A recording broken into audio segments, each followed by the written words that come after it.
Oi, meus amores, espero que vocês estejam bem.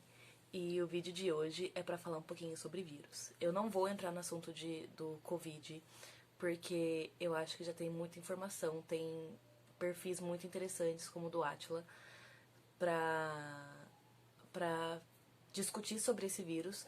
E eu quero falar um pouco antes do Covid. Eu quero falar o que são os vírus e como é produzida uma vacina pra gente poder se situar um pouco historicamente no contexto, tá? Primeira coisa, o que são os vírus? Eles são seres vivos? Não. Essa pergunta é uma incógnita muito grande na ciência. Tem cientistas que afirmam que sim, cientistas que afirmam que não. Por que muitos afirmam que vírus não são seres vivos? Porque eles não têm célula. As células são. A célula é o primórdio para a vida. Um ponto principal para a vida existir é ter pelo menos uma célula naquele indivíduo. E os vírus não têm, os vírus são acelulares, o que faz deles parasitas intracelulares obrigatórios. Assim, eles só podem se reproduzir dentro de alguma célula hospedeira, tá? Eles só vão conseguir realizar seu metabolismo se estiverem dentro de outra célula. Se não tem célula, o que eles têm então? Eles têm uma cápsula de proteína que vai envolver o material genético, ou o DNA, no caso de alguns vírus, ou o RNA, no caso da maioria dos vírus. Tudo bem? Agora, um pouquinho sobre a vacina. A vacina é uma forma de imunidade ativa. Então, uma imunidade ativa adquirida. Nós adquirimos ela ao longo da vida por meio da inoculação do vírus. Professora, como assim colocam vírus na gente? É um pedaço do vírus que é colocado, ou o vírus mais fraco colocado, inserido na nossa corrente sanguínea, para poder ativar nossos soldados. Nosso sistema imunológico funciona como um exército. E então esse exército precisa ser treinado. A gente precisa treinar esses soldados que nós temos dentro da gente. E a vacina funciona justamente para isso. Ela vai colocar lá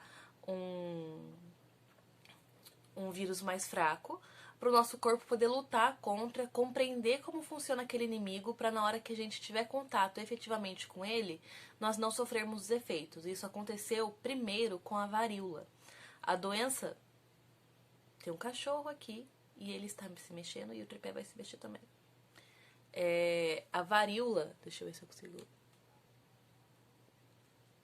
Foi uma doença que assolou a humanidade por mais de 10 mil anos. Inclusive, tem múmias, como a do Ramsés V, que tem resquícios de varíola. Então, é uma doença que ou matava ou deixava sequelas, porque ela dá uma febre muito alta e feridas no corpo, né, pústulas cheias de pus. E como que surgiu a primeira vacina, então? Peraí, preciso de uma ajudinha. Edward Jenner. Eu ia falar Kylie Jenner já. Olha só. A pessoa tá de quarentena, tá ficando doida. Edward Jenner, lá nos anos de 1796, ouvia histórias sobre fazendeiros que não pegavam a varíola, porque eles tinham contato com a varíola bovina. A varíola bovina, ela é menos agressiva para o ser humano do que a varíola que afeta efetivamente os humanos. E com isso, ele começou a estudar, começou a investigar, e até que ele colocou pus contaminado em uma criança de mais ou menos 6 anos e depois expôs a criança ao vírus da varíola. Verificou então que essa criança não pegou a varíola. Claro que precisa de muitos testes, muitos deram errado, muitos deram certo, até que se comprovou a eficácia do que mais tarde foi chamado de vacina, tá? Deixa eu ver... importantíssimo. Todo mundo sabe que eu sou apaixonada por história. Bom, se você não sabe, tá sabendo agora. Eu sou apaixonada por história e eu não podia falar sobre vírus sem falar do que aconteceu no Brasil lá em 1904. Num cenário onde doenças assolavam o país, doenças sanitárias, tá? Que tinham a ver com lixo, tinha a ver com proliferação de ratos. Oswaldo Cruz instituiu a vacinação obrigatória. Só que com isso, ele não explicou, não tinha uma divulgação científica sobre o que era vacina, sobre a importância da vacina. Somente colocaram vacinação obrigatória e acabou. A pessoa só precisa ser vacinada a partir dos 6 meses de idade. Porque não interessa, para prevenir doença. Mas como a gente previne doença? Colocando o vírus lá. Então, a divulgação científica, imaginem vocês, se alguém falasse isso para vocês.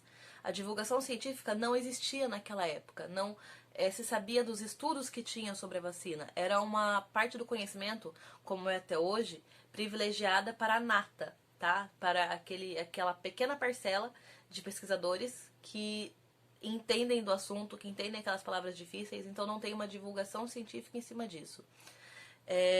Então ele decretou, e por falta de informação gerou a revolta da vacina. As pessoas revoltadas porque não queriam ser vacinadas, elas eram contra todo aquele processo que acabou incentivando a formação de favelas, porque eles começaram a limpar as ruas, destruíram cortiços, destruíram barracões, então as pessoas foram afastadas para os morros. A questão sanitária, a questão de ratos e principalmente o ponto principal que deu o nome foi a vacinação obrigatória. Então é isso. Um vídeo bem curtinho, bem tranquilinho para entender. Se ficou alguma dúvida, coloca nos comentários. Se inscreva, compartilhe, curta o vídeo, porque vai me incentivar a continuar trazendo conteúdo para vocês, tá bom? Um beijo e nos vemos na próxima!